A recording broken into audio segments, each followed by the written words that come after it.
Hola, ¿qué tal? Hoy es 8 de mayo de 2020 y estoy analizando varias notas que salieron en algunos periódicos internacionales. Por ejemplo, una nota de la Corresponsalía México del New York Times y una nota del País. Asimismo, el Washington Post y el Wall Street Journal sacaron unas notas muy parecidas donde se enfocan en la idea de que la cantidad de muertes de personas que padecen COVID en México pudiera ser más grande de la que hasta el momento se ha identificado. Y me llama la atención varias cosas en estas notas que quería comentar. La primera es que efectivamente, como hemos comentado desde hace varias semanas y en repetidas ocasiones, las muertes de personas que padecen COVID no siempre se pueden demostrar.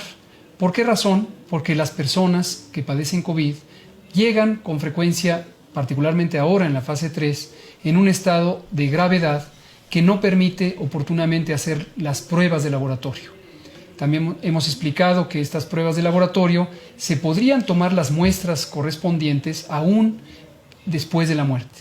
Pero esto raramente ocurre y entonces tenemos personas que muy desafortunadamente pierden la vida y han tenido las condiciones clínicas sugerentes de COVID, pero no quedan registradas como COVID porque no tienen una demostración por laboratorio.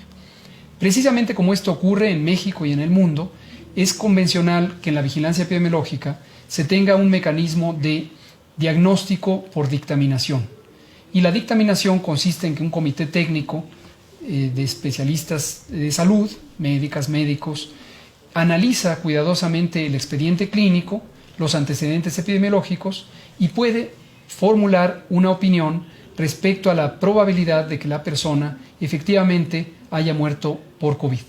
Esto se relaciona con la conversación que hace algunas semanas se había tenido sobre neumonías atípicas y que de manera muy interesante pareciera que hay un grupo de la sociedad mexicana que está muy interesado en este tema en particular.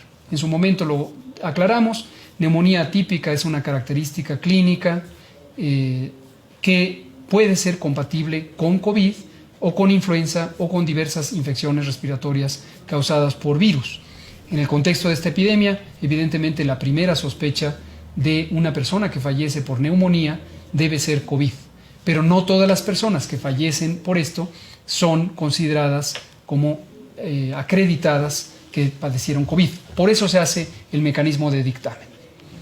Ahora también quiero comentar algo que me llama la atención, de que particularmente hoy, 8 de mayo, fecha en la que hemos anunciado que de acuerdo con las modelaciones matemáticas esperábamos tener el momento acme, el pico de la epidemia en la Ciudad de México, aparecieran de manera casi sincrónica estas 4 notas, seguidas de una amplia difusión por varios protagonistas de las redes sociales, la mayoría de ellos, los más activos, individuos ligados a administraciones anteriores, a los negocios de la industria farmacéutica y de los insumos, en general de la industria de la salud, y unos cuantos también con aspiraciones políticas que ya empiezan a cobrar notoriedad.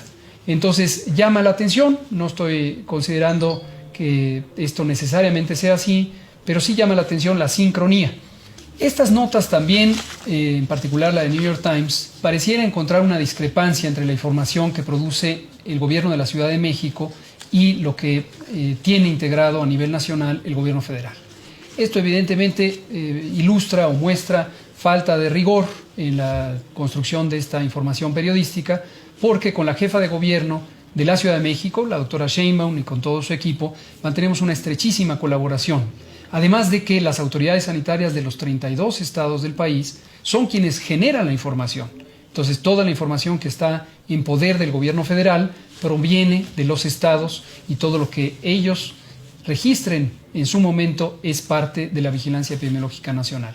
Hemos conversado sobre esto, la discrepancia que pareciera querer encontrar esta nota estriba en la documentación precisamente de los casos de personas que fallecen con las características clínicas de COVID, pero no han sido confirmadas. Y como nosotros hemos venido anunciando todas las tardes los casos confirmados y hemos explicado varias veces que aún falta los casos que son diagnosticados o serán diagnosticados por dictaminación.